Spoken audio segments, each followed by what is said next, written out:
విమానాల్లోకెల్లా రక్తదానం మిన్న. మనిషి చంద్రమండలం మీదకు చేరకుండా సముద్ర లోతుల నుంచి చమురు వెలికి తీస్తున్న కృత్రిమ మేధను సృష్టించి సాంకేతికను కొత్త పుంతలు తొక్కిస్తున్న రక్తానికి ప్రత్యామ్నాయం లేదు. ఆపదలో ఉన్నవారికి ప్రాణదానం చేసే అవకాశం రక్తదాతలకు దక్కుతుంది. ప్రస్తుతం వేసవికాలం కావడంతో సరిపడా బ్లడ్ యూనిట్స్ లేక రక్తనిధి కేంద్రాలు వెలవెలబోతున్నాయి.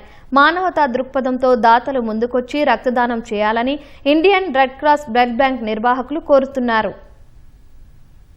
శరీరాన్ని నడిపించే ఇంధనమే రక్తం. ప్రాణాపాయ స్థితిలో ఉన్న వారిని కాపాడటంలో రక్తనిధి కీలక పాత్ర. అత్యవసర పరిస్థితుల్లో రక్తనిధి కేంద్రాలు ప్రాణదాతలుగా మారుతున్నాయి. అలాంటి కేంద్రాలు సరిపడా బ్లడ్ యూనిట్స్ నిల్వలు లేక వెలవెలబోతున్నాయి. బ్లడ్ యూనిట్స్ కొరతతో తలసేమియా బాధితులు ఇబ్బందులు ఎదుర్కొంటున్నారు. ఎన్టీఆర్ జిల్లాలో సుమారు 200 మంది తలసేమియా బాధితులు ఉన్నారు. వీరిలో 40 మందిని ఇండియన్ రెడ్ క్రాస్ బ్లడ్ బ్యాంకుకు అనుసంధానం చేశారు. వారికి అవసరమైనప్పుడల్లా నిర్ణీత సమయంలో బ్లడ్ యూనిట్స్ అందిస్తారు. ప్రస్తుతం నిల్వల కొరత కారణంగా రక్తనిధి కేంద్రాల నిర్వాహకులు ఆందోళన చెందుతున్నారు. వీరిచ్చే రక్తదానం ఒక వ్యక్తి ప్రాణాన్ని కాపాడుతుంది. తలసీమియా చిన్నారులు, వీళ్ళు రక్తంలో హెమోగ్లోబిన్లో జన్యులోపంతో పుడుతున్న చిన్నారులు, వీళ్ళకి ప్రతి 3 వారాలకు ఒక్కసారి రక్తం ఎక్కించాలి.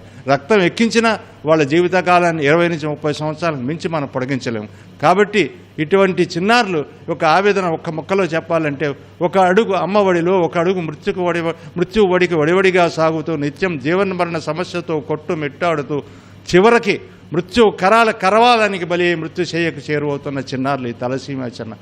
ఈ తలసీమియా చిన్నారులు ఎంతమంది వచ్చినా red cross blood bank blood centre ఇంతవరకు వారికి ఉచితంగా ఇస్తూ వాళ్ళని అమ్మలాగా హక్కును చేర్చుకుని ఆదరిస్తుంది.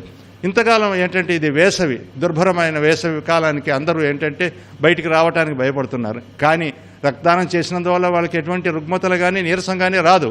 కేవలం వాళ్ళ యొక్క అపోహ మాత్రమే. కాకపోతే ఆ రక్తం ఇవ్వకపోతే ఇటువంటి చిన్నారులు రక్తం దొరక్క ఎంత అవస్థపడుతున్నారో జాలి గుండెతోటి దయాశాలైన రక్తదాతలు ముందుకు వచ్చి వీళ్ళందరినీ ఆదుకోవాలి. ప్రస్తుత నివేదికల ప్రకారం 5 లక్షల బ్లడ్ యూనిట్స్ అవసరం కాగా రాష్ట్రంలో 4.5 లక్షల మంది రక్తదాతలు మాత్రమే ఉన్నారు. 50,000 యూనిట్ల కొరతను అధిగమించేందుకు ప్రయత్నాలు చేస్తున్నట్లు నిపుణులు చెబుతున్నారు. అర్హులైన యువకులు రక్తదానం చేసేందుకు ముందుకు రావాల్సిన అవసరం ఉందని